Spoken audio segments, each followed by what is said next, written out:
আমাকে 24 ঘন্টা সময় দেওয়া হলো। আমি অনেক অনুরোধ করে 7 দিন সময় চাইলাম, পরে দেখলাম আমাকে আরও 24 ঘন্টা সময় দেওয়া। আচ্ছা, আমার দল যা করছে, আমি 24 ঘন্টার মধ্যে যে উত্তরটা দিছি সেই উত্তরটা দয়া করে আপনারা দেখা নিয়ে। এই উত্তরটা দেওয়ার 40 মিনিটের মধ্যে আমি খবর পাইলাম আমাকে 3 মাসের জন্য দল থেকে সাসপেন্ড করা হয়েছে, এবং আমার সমস্ত পদ, প্রাথমিক সদস্য পদ সাসপেন্ড করলে প্রাথমিক সদস্য পদ সাসপেন্ড করতে হয় এটা আমার জানা ছিল না। আমার অন্যান্য পদ যেগুলো আছে এগুলো সাসপেন্ড করতে পারত, প্রাথমিক সদস্য পদ সাসপেন্ড করছে। এত আমি খুশি। আমার দল যে সিদ্ধান্ত নিচ্ছে, নিশ্চয়ই আমি ব্যক্তির চেয়ে দল বড়, দল আমার চেয়ে বড়। সেই দল আমার ব্যাপারে যে সিদ্ধান্ত নিছে আমি খুশি, দলকে আমি ধন্যবাদ জানাই, আমার কোনো কথা নাই। কিন্তু আমি আজকে একটা কথা বলতে চাই আপনাদেরকে। আমি ফজলুর রহমান, আমার 78 বছর বয়স, আমি একজন মুক্তিযোদ্ধা।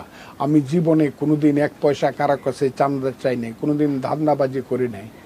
আমি জীবনের যৌবন লুকিয়ে লুকিয়ে, পালিয়ে পালিয়ে, কাটিয়ে কাটিয়ে স্বৈরাচারের বিরুদ্ধে আন্দোলন করেছি। এরশাদ বিরোধী আন্দোলনে আমি প্রধান নেতা ছিলাম। আজকে আমি সবচেয়ে বড়ভাবে বলতে চাই, এরশাদ বিরোধী আন্দোলনে 1982, 83, 84 আমি প্রধান নেতা ছিলাম। পরবর্তী সময় আমার ছোট ভাইয়েরা, আমান, হাবিবেরা নেতৃত্ব দিয়ে, আরও নেতৃত্ব দিয়ে, কিন্তু 10 দফাটা যারা লিখেছিল সেই ছাত্র সমাজের আমি কিন্তু ছিলাম প্রধান ব্যক্তি। 10 দফা ছাত্র সংগ্রাম পরিষদের 10 দফা। সেই ফজলুর রহমান এত সংগ্রাম, এত আন্দোলন, এত কষ্ট। আমার বাড়ির সামনে গিয়া যেদিন, কথাটা খুব ক্লিয়ার, আমার বাড়ির সামনে গিয়া 8-10টা ছেলে পেলে যেদিন কুৎসিত স্লোগান দিল আমার নামে, সারা পৃথিবী যেটা দেখলো, যাকে মব জাস্টিস বলা হয়, সেই দিন আমার দল আমার বিরুদ্ধে অ্যাকশন নিল, এইসব কুৎসিত স্লোগানের বিরুদ্ধে। তা তো আমি খুশি। আমি আজকে আপনাদেরকে বলতে, কিন্তু আমার মুখ বন্ধ থাকবে না। আমার মুখের উপরে কিন্তু দল কোনো এম্বার্গো দেয় নাই। আমি শুধু বলতে চাই, আমি রাজনীতি করব, এবং সঠিকভাবে রাজনীতি। অনেকে বলে আপনি কি অন্য কোনো দলে যাবেন? নো। আমি আবারও বললাম নো। এইটার আজকের যে প্রেক্ষাপট, সেই প্রেক্ষাপটে যারা মনে করে ওই যে আমি প্রথম বলেছি যে আওয়ামী লীগের লিখতে আরো 10 বছর সময়, এগুলো কে বলেছে বাংলাদেশে? ফজলুর রহমানকে এক্সপেল করলে, ফজলুর রহমানকে মাইরে ফেললে এই কথা বাংলাদেশে কে বলবে? এবং এটা যারা করেছেন তাদেরকে ধন্যবাদ দিয়ে বলতে চাই, না আমি এসব চিনি, কিন্তু আমি আমার সঠিক কথাগুলো বলে যাব, এবং মানুষ মুক্তভাবে যে কথাগুলো শুনতে চায় বাংলাদেশের স্বাধীনতা সংগ্রামের ব্যাপারে, সেই কথা বলি আমি একদম নিষ্কণ্টকভাবে, নির্জলা সত্য কথাগুলো আমি বলে যাব আমার মতো করে। একজন পছন্দ করতে পারে, নাও করতে পারে। 1, 2 নম্বর হলো বাংলাদেশ কিভাবে বাঁচবে, বাঙালি জাতি অথবা বাংলাদেশি জাতি আমরা যাই বলি, এই কথাটার উপরে আমার কথা আছে। বিএনপি বিশ্বাস করে বাংলাদেশি জাতীয়তাবাদে, এটা সত্য। বিএনপি বিশ্বাস করে বাংলাদেশি জাতীয়তাবাদে, যেটা জিয়াউর রহমান সাহেব করে গেছে, এটা সত্য। এটা হলো রাষ্ট্র সত্তার সঙ্গে জড়িত জাতীয়তাবাদ। আর আমি যে বাঙালি জাতীয়তাবাদের কথাটা বারবার বলি, সেটা হলো নৃতাত্ত্বিক, ভাষাভিত্তিক জাতীয়তাবাদ। কাজে দুইটার মধ্যে কোনো কন্ট্রাডিকশন নাই, এখানে বাঙালিও আছে, বাংলাদেশিও আছে। আমি সেই কারণে বলতেছি, এই বাংলাদেশি বাঙালি যতদিন জীবিত থাকবে, মুক্তিযুদ্ধ ততদিন বেঁচে থাকবে। যারা মুক্তিযুদ্ধের বিরুদ্ধে বলে আজকে মুক্তিযুদ্ধকে কলুষিত করছে, অপমান করছে, অন্ধকারে নিয়ে যাচ্ছে, যারা মুক্তিযুদ্ধকে ছুঁড়ে ফেলে দিতে চাচ্ছে, তাদের বিরুদ্ধে আমি আবারও বলতে চাই, যতদিন আমি বেঁচে আছি, যারা মুক্তিযুদ্ধের বিরুদ্ধে কথা বলে, স্বাধীনতা সংগ্রামের বিরুদ্ধে যারা কথা বলে, সেই জামাত শক্তি, সেই আলবদরকে যারা ভুলতে পারে নাই, সেই রাজাকারের, সেই 1971 সনের শত শত বুদ্ধিজীবীকে হত্যা, সেই হাজার হাজার মা বোনের দর্শনের কথা, লাখ লাখ মানুষকে হত্যার কথা পাক বাহিনীর সাথে মিলে যারা ভুলতে পারে নাই, তারা যদি এখনো বলে, আমার শেষ নিঃশ্বাস পর্যন্ত যারা মুক্তিযুদ্ধের বিরুদ্ধে বলবে, তাদের বিরুদ্ধে আমি দাঁড়াবো। কথা খুব ক্লিয়ার। আর আমি প্রগতি পক্ষে থাকব। আমি বাংলাদেশের 72-এর সংবিধান, যে 72-এর সংবিধান 30 লক্ষ লোকের রক্তের আকরে লেখা, এবং আমি খুব খুশি আমার দল বিএনপি 72-এর সংবিধান যাতে বাতিল না করে তার পক্ষে দাঁড়াইছে। এবং এই কারণে এতদিনে তারা সুরিয়া ফেলে দিয়ে এনে পূর্ব পাকিস্তান লিখে দিত। আমি সেই কারণে আমার দল বিএনপির প্রতি সাংঘাতিকভাবে আমি শ্রদ্ধাশীল। বিএনপি জায়গাতে দাঁড়াইছে, সেই গণতন্ত্র, সমাজতন্ত্র, ধর্মনিরপেক্ষতা, জাতীয়তাবাদে বিশ্বাসী ব্যক্তি আমি চাই এরপরও যদি কোনো গ্যাপ থেকে থাকে সংবিধানে, সেই সংবিধান ছুঁড়ে ফেলে দেওয়া নয়, সংশোধন করা হোক, আরও 2টা নীতি লাগাই লওয়া হোক। আমি তো না করি না, কিন্তু it must be through a process of parliament, সংসদের আইনের মাধ্যমে এটা হইতে হবে, এটা লাগুক, আমার কোনো আপত্তি নাই। এবং আমি এটাও চাই, আজকে চাই এবং আগামী দিনে চাবো, প্রত্যেক দিন আমি চাবো এই দেশ একটা সুস্থ অবস্থার মধ্যে দিয়ে আসুক। এইটা কোনো দেশ না, এদেশে বাজারে গেলে আগুন লাগছে, এদেশের রাজনীতিতে আগুন লাগছে, এদেশের সমাজে আগুন লাগছে, এই দেশে কোনো মানুষ নিরাপদ না। কোনো মানুষ, এখন বিশ্ববিদ্যালয়ের ছেলেরা, ওই ইঞ্জিনিয়ারিং ইউনিভার্সিটির ছেলেরা মিছিল করে আইসে, লাঠি পিঠা খাইতে হয়। এখনো আমি এটা চাই না। আমি চাই না এই দেশ অশান্ত থাকুক। আমি চাই না ঢাকা বিশ্ববিদ্যালয়ে গোলাম আজম আর নিজামীদের ছবি দিয়া বলুক যে গোলাম আজমের বাংলায় মুক্তিযুদ্ধের স্থানে, এই স্লোগানে আমি শুনতে চাই না। আমি রাজাকারী কোনো স্লোগান আমি এদেশে শুনতে চাই না। আমি মুক্তির স্লোগান শুনতে চাই, প্রগতির স্লোগান শুনতে চাই। আর আমি নতুন প্রজন্মকে আমি আহ্বান করতে চাই, হে বাংলার নতুন প্রজন্ম, তোমরা আমার সন্তান, আমাদের সন্তান। আমরা এই দেশটা স্বাধীন করেছি বলে এই দেশটার নাম বাংলাদেশ। এই দেশে তোমরা আজকে লেখাপড়া করো, বিশ্ববিদ্যালয়ে, কলেজে, স্কুলে। আমি তোমাদেরকে অনুরোধ করব, সব গান গাও, সব কিছু করো তোমাদের মতো করে। আজকে নতুন গান হয়তো বা আমরা বুঝি না, তোমরা বুঝো, ভালো লাগে, করো। তোমরা ড্রাম বাজাও, এত কোনো আপত্তি নাই। কিন্তু এই অশ্লীল যে স্লোগানগুলো তোমরা দেও, এখন যেটা শুরু হয়েছে, সেই অশ্লীল স্লোগানগুলো থেকে তোমরা আল্লাহর ওয়াস্তে বিরত থাকো। না হয় জাতি হিসাবে আমাদের মাথা নত হয়ে যাচ্ছে, পৃথিবী আমাদেরকে অমানুষ হিসাবে, অসভ্য হিসাবে ট্রিট করছে। 1 2 নম্বর হলো, আজকে নতুন প্রজন্মকে আমি অনুরোধ করব, মুক্তিযুদ্ধের ইতিহাসটা পড়ো, মুক্তিযোদ্ধার ইতিহাস পড়ো। প্রত্যেক ঘরে ঘরে, প্রত্যেক এলাকায় প্রত্যেকটা মুক্তিযোদ্ধার একটা ইতিহাস আছে, সেইটা পড়বো। এটা পড়ে তোমরা মুক্তিযুদ্ধকে বাঁচাও, দেশকে বাঁচাও। এবং আমি যতদিন বেঁচে থাকবো মুক্তিযুদ্ধের সঙ্গে থাকবো, দেশের মানুষের সঙ্গে থাকবো, প্রগতির সঙ্গে থাকবো, আলোকিত সমাজের সঙ্গে আমি থাকতে চাই। আমি অন্ধকারের দিকে, মধ্যযুগের বর্বরতার দিকে দেশ চলে যাক, আমি এটা চাই না। আমি তাই বলছি, আমি এই জায়গাতে আমি পলিটিক্স থেকে কোনোদিন বিরত হব না, কথা আমার খুব ক্লিয়ার। যারা ফেসিস বলেন, আমি 1 নম্বরে ফজলুর রহমান হাসিনা সরকারকে ফেসিস সরকার বলেছি। এরপর থেকে আমার যে টকশো, এই টকশোর সাক্ষী হলেন আপনি আমার কত টকশো নিয়েছেন অফুরন্ত, এবং আপনি আমাকে টকশোতে ইন্টারেস্টেড করেছেন এবং মানুষের কাছে প্রাথমিকভাবে পরিচয় করেছেন। আমি আজকে আপনাকে বললাম, আপনার যুগান্তর ইউটিউবে আপনি করেছেন, আপনি জানেন আমি কি করেছি, কত শক্ত শক্ত শক্ত শক্ত কথা বলেছি।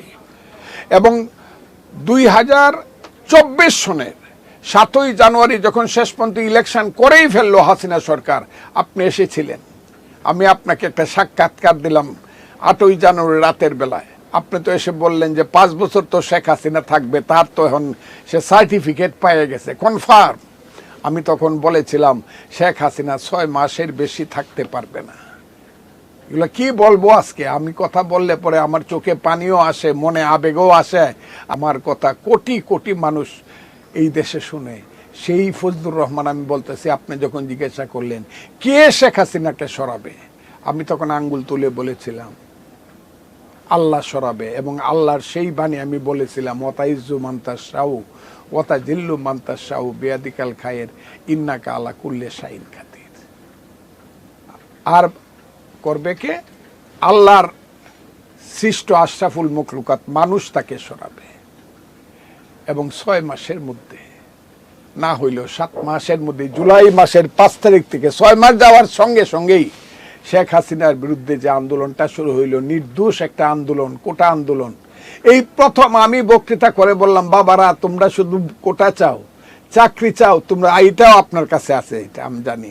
তোমরা এই দেশে গণতান্ত্রিকভাবে ভোট দিতে চাও না, গণতান্ত্রিক অধিকার চাও না। যদি চাও তাহলে কোটার সঙ্গে গণতন্ত্রের স্লোগানটা দাও। ধীরে ধীরে এমন একটা পর্যায়ে পৌঁছলো, রংপুরের একজন ছাত্র নেতা শহীদ হলেন, তার নাম হলো আবু সাইদ।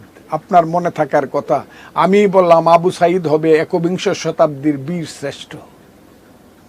এখন কত লোকে বলে, আমি তো আর বকাটা দিতে চাই না, আমি বকতে পারি নাই, বকবে কে বাংলাদেশের এইসব যুবক ছাত্রদেরকে, কারণ আমি তাদের দাদার বয়সের, আমি তো যুদ্ধ করে দেশ স্বাধীন করছি, 78 বছর বয়স, আমি মরি না কেন, আমি তো সবাইকেই বকবো, আমি এই দেশের গার্জেনের একজন। আমি প্রথম টাইটেল দিছি আবু সাইদ হবে বাংলার বীর শ্রেষ্ঠ একবিংশ শতাব্দী। কত কথা না, এখন বলে আমি নাকি শহীদের ব্যাপারে বাজে কথা বলছি, না আমাকে এই কথা কয়েই তো করলো। আমি সেই আবু সাইদের পরে আন্দোলন সংগ্রাম হলো প্রতিদিন, এবং শেষ দিন 4 আগস্ট 2024 সনে আপনি আসলেন, এইখানে সাক্ষাৎকার দিয়ে বললাম, আপনি সাক্ষী যে শেখ হাসিনা সরকার আগামীকাল 24 ঘন্টা, আগামীকাল বললাম না, বললাম 24 ঘন্টার মধ্যে চলে যাবে, এই একটা সময় আপনি আসলেন। বলে আপনি এত নির্দিষ্ট করে, তো শিওর নিশ্চিত করে কেমন করে বলেন? আমি বললাম, আমি বলি না, আল্লাহ আমাকে বলায়, কারণ হাসিনা সরকার উত্তর সিরানা হয়ে গেছে, এই বাংলাটাই কইছিলাম, উত্তর সিরানা, মুসলমান মরার আগে যেমন উত্তর সিরানা করে হাসিনা, এবং 24 ঘন্টার মধ্যে চলে গেছে। আল্লাহ আমার মুখকে আমার অসম্মানিত করে নাই, আমার স্রষ্টা। হাসিনা চলে গেল, হাসিনা চলে যাওয়ার পরে আমার চেয়ে খুশি ব্যক্তি, সুখী ব্যক্তি আর কেউ ছিল না। ইটনা মিটিং করলাম 10ই আগস্ট, মিটামন মিটিং করলাম 11ই আগস্ট, যেখানে হাজার হাজার মানুষ পেট্রোল নিয়ে গেছিল আব্দুল হামিদে বাড়ি পুড়বার জন্য, আমি পুড়তে দেই নাই। অষ্টগ্রামের মিটিং করলাম 12 তারিখ, মানুষকে বললাম শান্ত থাকো। সেই 10, 11, 12-র আগে 5 দিন হয়তো বা কিছু কিছু কর্মীরা হোক আর অন্যরা হোক, মানুষের উপরে, আওয়ামী লীগের উপরে হোক আর অন্য মানুষের কিছু অত্যাচার করছে। এরপর থেকে আমি এখন চ্যালেঞ্জ করছি, এবং বাংলাদেশের সমস্ত সাংবাদিকদেরকে আমি হাত জোর করে বলছি, ইটনা অষ্টগ্রাম মিটামনের মতো এত শান্ত এলাকা বাংলাদেশে এখন কোথাও নাই। এবং এইটা কারণ হইলো, ওই যে আমি বলছি এখানে কিন্তু কোনো চান্দাবাজি দান্দাবাজি চলবে না, আমি কিন্তু ফজলুর রহমান বইলে গেলাম, সেইভাবে চলতেছে। এরপরেই হঠাৎ করে দেখলাম একদল লোক বলা শুরু করলো নির্বাচন হবে না। কেন হবে না? আমরা কি শুধু ইলেকশনের জন্য আমরা আন্দোলন করছি? নির্বাচন দেওয়ার জন্য আমরা সংস্কার করব। সমন্বয়ক হইল, সেই সমন্বয়করা দেখলাম এরা একে একে একে সব নেতা হয়ে গেল। আমাদের যে 158 জন সমন্বয়ক ছিল আন্দোলনের সময়, দেখলাম এরা দাবি করে বসলো আর কেউ কোনো আন্দোলন করে না, আমরাই সব করছি। তখনই আমি বলা শুরু করলাম, না আপনারা সব করেন নাই। গত 15 বছর যাবত জমিটা সৃষ্টি করছে বিএনপি, জমিতে বীজ ফেলাইছে বিএনপি, রোয়া লাগাইছে বিএনপি, এই জমিতে ধানে পানি দিছে বিএনপি, কাঁচা ধানে তেল দিছে বিএনপি, ক্ষেতের ধান হলুদ করছে বিএনপি, সেইটা আপনারা কাইটে দিছেন। আপনারা হইলেন দাওয়াল, এবং সেই দাওয়াল হিসাবে আপনারা 1 ভাগ পাবেন, সব ভাগ তো আপনারা পাবেন না। বাংলাদেশের মানুষ যে লাখে লাখে আন্দোলনে গেছে, সেই আন্দোলনে গেছে বিএনপি সহ অন্যান্য বিরোধী দলের সবার এখানে অবদান আছে, এককভাবে কারো অবদান না। এবং আমি বলেছিলাম সেই আন্দোলনটা ছিল গণতন্ত্রের জন্য। সেই আন্দোলনটা স্লোগান, মূল স্লোগান মানুষ কেন গেছে? 1 দফা 1 দাবি, শেখ হাসিনা কবে যাবে। এই স্লোগান যখন হলো, তো শেখ হাসিনা যখন কবে যাবি, শেখ হাসিনা হলো কেন্দ্রীয় সরকার, সেই কেন্দ্রীয় সরকার গেলে তো আরেকটা কেন্দ্রীয় সরকার আসবে, ইন্টারিম গভর্নমেন্ট জনাব ইউনূস সাহেবের নেতৃত্বে আসবে, এর চেয়ে তো 120 দিনের মধ্যে ইলেকশন হবে। সেই ইলেকশনে যারা মেজরিটি হয় তাদের হাতে ক্ষমতা না দিয়া প্রথমে ছেলেরা বলা শুরু করলো, পরে যারা এনসিপি করছে আমাদের সন্তানের মতো ছেলেরা, তারপরে জামাতে ইসলাম তাদের আসল রূপ নিয়ে আবির্ভূত হইল। সেই আসল রূপে তারা প্রথমেই বইলে ফেললো, এই দেশে একবার স্বাধীনতা হয়েছিল 47 সনে প্রথম স্বাধীনতা, আর দ্বিতীয় স্বাধীনতা হয়েছে 24 সন, আর 71-এ একটা ঘটনা হয়েছে, এটা গন্ডগোল, ভাইয়ে ভাইয়ে লড়াই। আর এই ভাইয়ে ভাইয়ে লড়াইটা সৃষ্টি করছে দেশের একটা আমার পাশের দেশের ষড়যন্ত্রকারীরা, এবং তারা পত্র পত্রিকায় লেখলো, তোমরা আল্লাহর কাছে মাপ চাও যারা অস্ট্রেলিয়ায় যুদ্ধ করছিল, যারা নিজেদেরকে মুক্তিযোদ্ধা বলো। সেই দিন থেকে আমি বললাম, এই রাজাকারের বাচ্চারা আমারে যে বলেন যে আপনি বকেন কেন, আমি আল বদরের বাচ্চাদেরকে বললাম, এই এখনো কিন্তু মুক্তিযোদ্ধারা জীবিত আছে, এই বাজে কথা বললে কিন্তু আরেকটা মুক্তিযুদ্ধ হবে। তারপরে জামাত শিবিরের বিরুদ্ধে, সাম্প্রদায়িক শক্তির বিরুদ্ধে আমার সংগ্রাম, ইউটিউবের মাধ্যমে, মিটিংয়ের মাধ্যমে, কথার মাধ্যমে, মিছিলের মাধ্যমে আমি করেছি। এবং এই সংগ্রাম করতে করতে যখন মানুষ মনে করেছিল জামাত বোধহয় ৭১-কে ধ্বংস করে দিবে, মুক্তিযুদ্ধকে জামাতিরা এবং স্বাধীনতা বিরোধীরা ধ্বংস করে দিবে, একমাত্র ফজলুর রহমানের নেতৃত্বে ইউটিউবের কথার যে জোর, আমার বক্তব্যের জোর, এবং এরপরে আমার পাশে দাঁড়াইলো, আমি বলতে পারি এখন 50 জনের নাম যারা সারা বাংলাদেশে বলতেছে মুক্তিযুদ্ধ মুক্তিযুদ্ধ মুক্তিযুদ্ধ, রাজাকার রাজাকার, আলবদর আলবদর, এখন কমন কথা হয়ে গেছে, এই আলবদরের বাচ্চা, রাজাকারের বাচ্চা। কিন্তু আমি আর এখন আলবদরের বাচ্চা, রাজাকারের বাচ্চা বলিও না, বলতেও চাই না। কেন বলতে চাই না জানেন? আমি জামাতকে বললাম সোজা পথে ফিরে আসেন। আপনি ইসলাম চান, ইসলামের নামে আপনি পাবলিকের কাছে যান, গিয়া ম্যানিফেস্টো দিয়া বলেন আমরা ইলেকশন করব, আপনারা ইসলামের ভোট দিলে আমরা শরিয়া আইন, কোরআনের আইন করব। কোন? আমি ওই ব্যাখ্যায় পরে যাব, ওইটা আমি আজকে কইহেন তো এটা ব্যাখ্যা কোন? পাবলিক যদি আপনাকে ভোট দেয়, আপনি রাষ্ট্র ক্ষমতায় যান, আপনি প্রধানমন্ত্রী হন, দেশ চালান। আর আমি ফজলুর রহমান, আমি বিএনপি করি, শহীদ জিয়ার দল, শহীদ জিয়া মুক্তিযুদ্ধের ঘোষক ছিলেন, সেই শহীদ জিয়ার দলের মূল কথা হইল গণতন্ত্র। সেই গণতন্ত্রের পক্ষে মানুষকে গিয়া বুঝাবো। মানুষ যদি গণতন্ত্রের পক্ষে, তার ভাত কাপড়ের পক্ষে, তার শিক্ষা শেষে চাকরির পক্ষে, যদি ধর্ম নিরপেক্ষতা, শুনো হে মানুষ ভাই, সবার উপরে মানুষ সত্য, তার উপরে নাই, যদি ভোট দেয়, আপনার সঙ্গে আমারও হবে, তাইলে আমি দেশ চালাবো। আসেন না ভোট করি, কারে দিই না। তারা জানে ভোট করলে তারা ভোট পাবে না, কারণ ৭১-এর বিরুদ্ধে বইলা, মুক্তিযুদ্ধের বিরুদ্ধে বইলা, স্বাধীনতা সংগ্রামের বিরুদ্ধে বলা, স্বাধীনতা সংগ্রামের নেতাদের বিরুদ্ধে বইলা, মুক্তিযোদ্ধাদের বিরুদ্ধে বলে দেশে কোনো লোক, কোন দল ভোট পাবে না। জামাত এটা জানে। এরা আগে যদি পাইতো 7% ভোট, এবার তাদের ভোট যত শক্তি দেখাক, যদিও তারা সারা দেশ দখল করে বসে আছে, সমস্ত অর্থনীতি তাদের দখলে, সমস্ত কলেজ বিশ্ববিদ্যালয় তাদের দখলে, সমস্ত প্রশাসন তাদের দখলে। তাও আমি চ্যালেঞ্জ করছি জামাত ইলেকশনে আসুক, জাতীয় নির্বাচন, এইসব পিআর সিআর এইসব না কইয়া, ডংডাঙ্গের কথা না। হ্যাঁ, আমাদের দেশে আমরা যখন মুক্তিযুদ্ধ করি, আমার সাথে না, অন্য দলে দেখতাম মুক্তিযোদ্ধারা যদি কইছে কালকে অপারেশনে যাওয়ান লাগবো পাক বাহিনীর বিরুদ্ধে, 2-4 জন মুক্তিযোদ্ধা কইছে আমার খুব মাথা ব্যথা, ফের বিষ করে, 2টা রোগই দেখা যায় না। জামাত যদি বলে ইলেকশনে গেলে যদি তার পেট ব্যথা করে আর মাথা ব্যথা করে, পিআর চায়, সিআর চায়, কি সংস্কার তারা গত 12 মাসে করছে। আর সংস্কার করতেছে কারা? সংস্কার করতেছে 19 জন লোক, যাদের সবাই হইল বিদেশি পাসপোর্টধারী, এবং তার মধ্যে প্রধান নেতা হইল ডক্টর আলী রিয়াজ, যিনি মার্কিন নাগরিক। আমার দেশের সংবিধানটাকে যিনি ছুঁড়ে ফেলে দিতে চায়। যদি বিএনপি না থাকতো, বাধা যদি না দিত, তাহলে তো এই দেশের সংবিধান এতদিন ছুঁড়ে ফেলে দিত। আমি এইসব কথাগুলা বলার ফলে এই দেশে সাম্প্রদায়িক শক্তি প্রমাদ গণছে। যখন ছাত্র দল বিশ্ববিদ্যালয়ে স্লোগান দিতে গেছে, করতে গেছে, ছাত্র দলকে আমি কিভাবে সমর্থন করছি বক্তৃতা করিয়া। আর ছাত্র শিবিরের সেই সব ছেলেরা যখন গোলাম আজম, নিজামি, কাদের মোল্লার ছবি টানাইছে, মুজাহিদের ছবি, আমি ইউটিউবে বক্তব্য করে, এই রাজাকারের বাচ্চারা ছাড়া তো গোলাম আজমের ছবি কেউ টাঙ্গায় না। এবং তারপরে স্লোগান শুরু হইল কি, ঢাকা বিশ্ববিদ্যালয়ে অনেক ছেলেরা স্লোগান দিল, তুমিও জানো আমরাও জানি, জামাত হলো পাকিস্তানি, শিবির হইল পাকিস্তানি। এই যে শিবির হইল পাকিস্তানি, জামাত হলো পাকিস্তানি, এই মুখের ভাষাটা তো আমি দিছি, ফজলুর রহমান, আলবদর রাজাকারকে আমি দিছি। সেইটা কোয়ার ফলে জামাত গত 6 মাস 7 মাস যাবৎ বারবার বিএনপিকে অনুরোধ করতেছিল। ওই যে একটা ছেলে মালয়েশিয়া থাকতো, তার নাম ডক্টর ফয়জুল হক, আজকে নামটা বললাম, তার নাম কইলেও মুখ গন্ধ করে, এগুলো নাম বলতে চাই না আমি, রাজাকারের বাচ্চাদের নাম আবারও বললাম। ও বলছে আমি সেন্ট্রাল কমিটির মেম্বার বিএনপির, আমারে কত গালাগালি, ফজু পাগলা কত গালাগালি করছে। এখন কি করে, এত জালো কাটিয়ে একে জামাতের নমিনেশন, এমপি নমিনেশন দিছে, তাইলে এখন বাইরে হইল যে জামাতের লোকজন বিএনপির ভিতরে থাকতো, বিএনপির নামদারি হইয়া।